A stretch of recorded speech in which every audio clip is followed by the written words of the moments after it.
I have an unhealthy relationship with achievement, and I think a lot of people do, which is why we're both here. It makes sense because we live in a world where we're told from a super young age to dream big, which is fine, but we're not told that we can dream small and medium too. This year I finally started to realize that achieving more things might not mean more happiness. So let's talk about it. For me, it all started when I left high school. I didn't want to go to university, but the world told me I should do that. My teachers told me I should do that, and I wanted to prove them all wrong. I didn't want to go to uni for a couple of reasons. I saw my older friends changing degrees every second day. I feared all the debt that people were stacking up.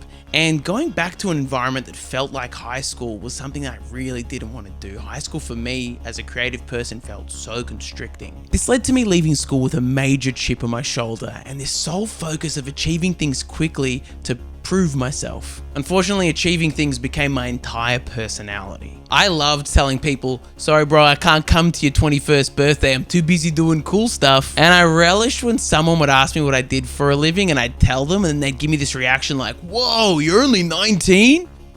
That fueled my ego something fierce. But what was also happening was I was burning out every month or so. I put myself in such a pressure cooker environment and I was struggling. To give you an insight to what I was like back then, I actually wrote myself a list when I was 19 of all the things I wanted to achieve in my whole entire life. This was a list of major bucket list items. And because I was so hyper fixated on achieving, I ticked off the majority of the list by 26. Again, that's not a brag. It just outlines this insatiable relationship I had with achieving. So I want to talk about that list to hopefully outline how I felt every time I achieved these lifelong dreams. Spoilers, I didn't feel happy. The achievements. At 19, I achieved my major dream that I've been dreaming of since I was 13. To become a paid professional radio host. You'd think when I got the call that I'd gotten the position, I would be over the moon, ecstatic, elated, there'd be fireworks going off. But I didn't feel any of that. I felt lost. It was the first time the question popped up to me, well, what now? So I didn't celebrate. Instead, it just very quickly became my new reality. I was a radio host for 2 years until I decided that I wasn't ready for this. I didn't have enough stories to tell. I haven't lived a big enough life yet. I need to do something about this. I need bigger. If I had more life experience and more things ticked off of that list, I would have more things to talk about on air. So rationally, I packed my bags and I got a job working on a cruise ship in Miami. Keep in mind, no one else was telling me that I had these flaws or shortcomings. This was all coming from me. So there I was at 21, I'd quit my lifelong dream to go work on a cruise ship in Miami, entertaining thousands of people a week. And I thought this was the big ticket. This was the thing that would fulfill me. And it wasn't. In fact, it only took 3 months for me to get restless, and I started looking for the next big thing. Luckily for me, my time at the cruise ship was cut short because of COVID, so I flew back home to Australia. I got back home at 22, and at the time, TikTok was in its early stages, so I started TikToking while I was in lockdown. Very quickly, I had 30,000 followers. But again, there was no fireworks, there was no celebration. This time, there was discomfort. There was too many people. There was too much attention. Did I even want this life of achievement anymore? Did I even want to be seen? Frantically, I made a decision to quit TikTok and turn my attention to achieving elsewhere.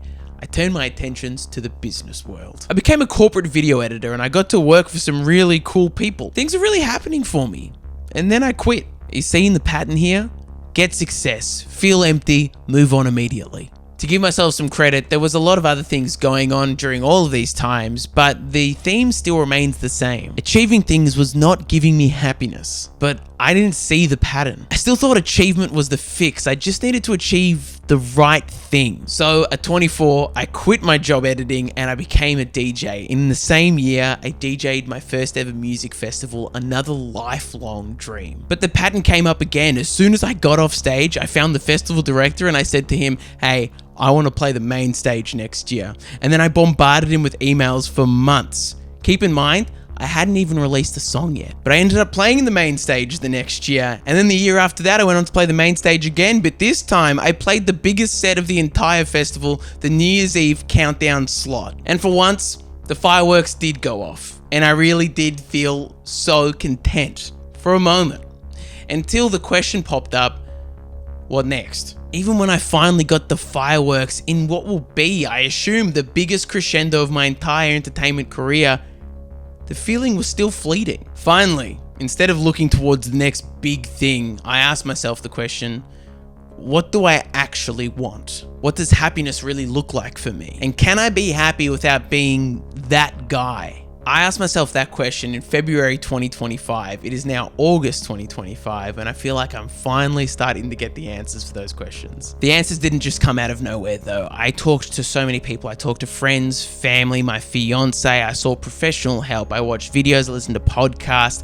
and I read a lot of books. And finally, the penny dropped when I was reading a quote from Mark Manson, to where he famously ponders, what shit sandwich are you willing to eat? Essentially, it means that everything sucks some of the time. So you've got to decide, which form of suckage are you willing to put up with? What are the struggles that are the most appealing to you? I started reflecting on all the struggles I've taken on my entire life and the ones I'm carrying now. And I thought to myself, are these the struggles that I want to keep? Or are these the struggles that I was willing to take on some 9 years ago? The 9-year-old struggles that I was used to carrying were non-stop chasing achievement, a pressure cooker environment which always led to me burning out, and also this need to constantly prove myself to them. Those struggles weren't fueling me anymore. They got results, but they were costing me my mental and physical well-being. And when I realized that, I also realized I needed a new set of struggles, ones that suit me for the point of life that I'm currently at. I know now that I don't want to feel like I'm in a pressure cooker anymore. I don't want to burn out monthly, and I definitely don't want to prove anything to anyone. So after months of thinking on this, I have myself a new set of struggles, and they are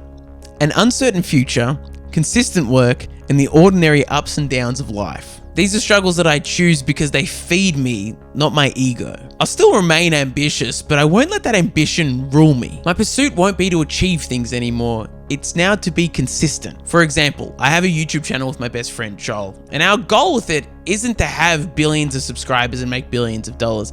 Our goal is to remain consistent, to upload weekly. What drives us is to create, not to achieve something from our creation. And I can tell you, I already feel so much lighter and so much happier. The floodgates have in fact opened up for me in my life. Creatively, I feel so fulfilled and so excited to make things. The YouTube channel that you're watching this on right now came to me after making these big decisions. I'm more excited to cook in the kitchen. I'm more excited to make music. I'm more excited to get out in the world. But I do want to add something.